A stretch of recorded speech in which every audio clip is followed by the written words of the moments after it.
शिल्पी राज के संगवा ऐसन भाई बाटे काम के सगरी भैली बदनाम, सगरी भैली बदनाम।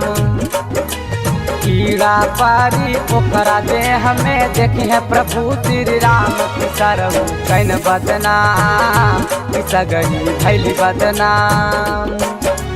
शिल्पी राज के संगवा ऐसन भाईल बाटे काम की सगरो भैन बदनाम, सगरो भैन बदनाम।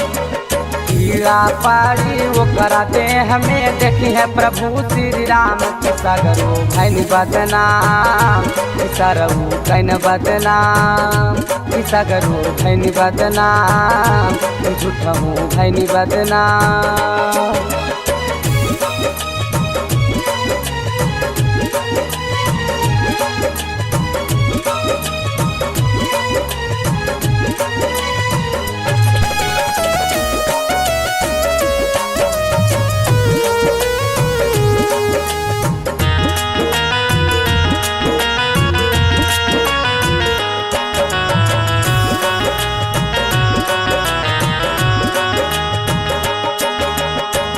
सुना ये जमाना में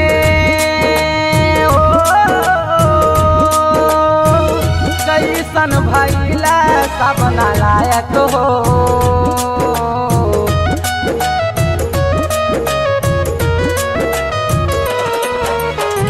सुना ये जमाना में कैसन भइला सब नालायक हो।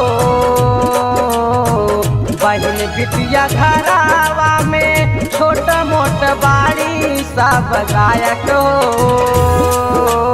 जाति पाति से ना उठबा जब गिरबा तू धड़ाम की सरहु कैला बदनाम, झूठहु कैला बदनाम।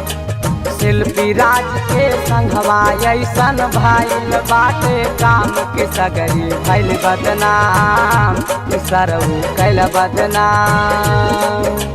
कीड़ा पारी ओकरा दे हमें देखी है प्रभु श्री राम के सगरी भैल बदनाम, सगरो भैल बदनाम, सगरो भैल बदनाम।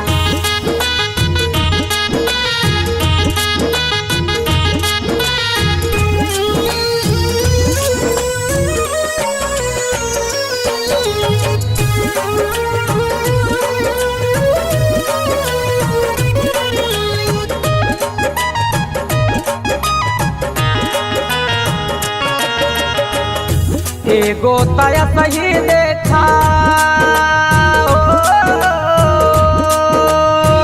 नमवा डूबल भोजपुरी के।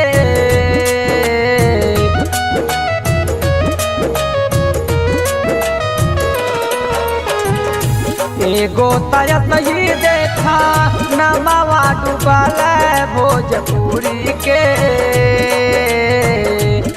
कैसन दिन रहे नाम ठाकुर आवारी कपूरी के।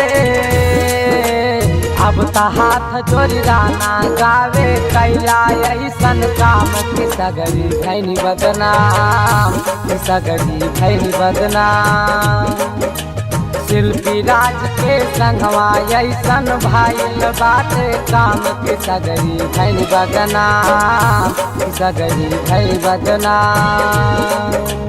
कीड़ा पारी ओकरा दे हमें देखी है प्रभु श्री राम की सगरी भैल बदनाम, सगरी भैल बदनाम, सगरी भैल बदनाम। सरहु कैल बदनाम, सगरी भैल बदनाम, सरहु कैल बदनाम, सगरी भैल बदनाम, सरहु कैल बदनाम।